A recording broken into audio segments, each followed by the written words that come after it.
I'm Steve Smail. I'm pastor of Lighthouse Baptist Church of Plainwell. I've been at the church now for about 20 years. I began as a layman in the church. I became the youth director, bus director, visitation director.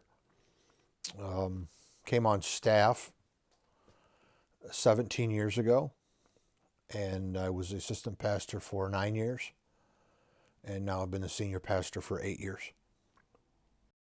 I went to Bible college years ago for a few years, and then I was going to be a mechanic, and I went off to tech school. Got a job, moved to Michigan. Many years I didn't live for the Lord. I usually always attended church pretty faithfully, but wasn't living for God. And at 34 years of age, during a week of revival meetings, I made assurance of my salvation and told the Lord the rest of my life was His. Whatever He put before me for Him, I would do. And here we are. Finished schooling through correspondence as I was already working in the ministry. And here we are. When did I hear about Fill America? I heard about Fill America on the morning prayer calls that we have, our pastor's prayer portal. And then some mutual friends that I have, pastors in the area, had sent out text messages. And that's when I heard about Fill America. And I instantly knew that it was something that our church needed to do. What we did at our church for the first campaign, it was a month-long campaign, and we split our church into 3 teams. So we not only were participating on a large scale in the team concept, but we split our church into 3 teams, appointed 3 captains. So we had kind of a friendly competition within our church. I think every week but one, we had over 1,000 tracts that went out. And our people really were motivated. As far as one instance, I can't tell you that I know of people being saved yet as a result.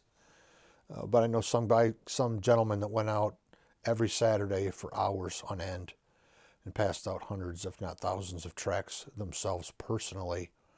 And then within our church, as I said, it became a competition in 3 ways that we would announce the totals every Sunday. And it changed our church. It made people realize that they can pass out tracts, and they should pass out tracts. And sometimes the competition was what it took to get people to do it the first time.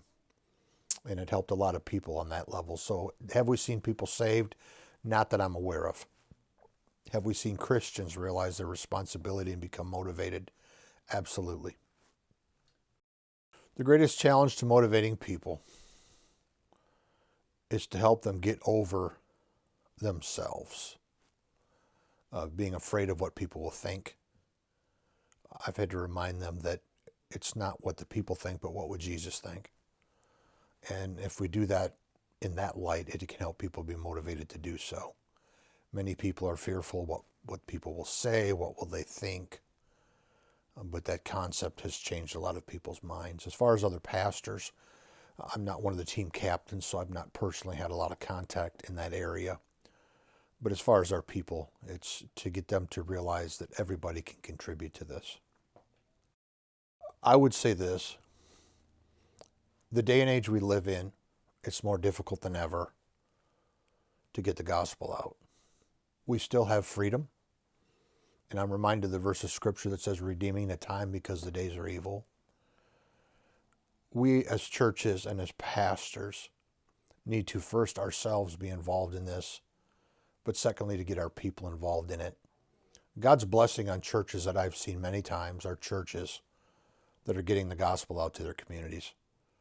And when a church fails to do that, a church, for many that I've seen, a church loses its purpose. And when we lose our purpose, we become about many things.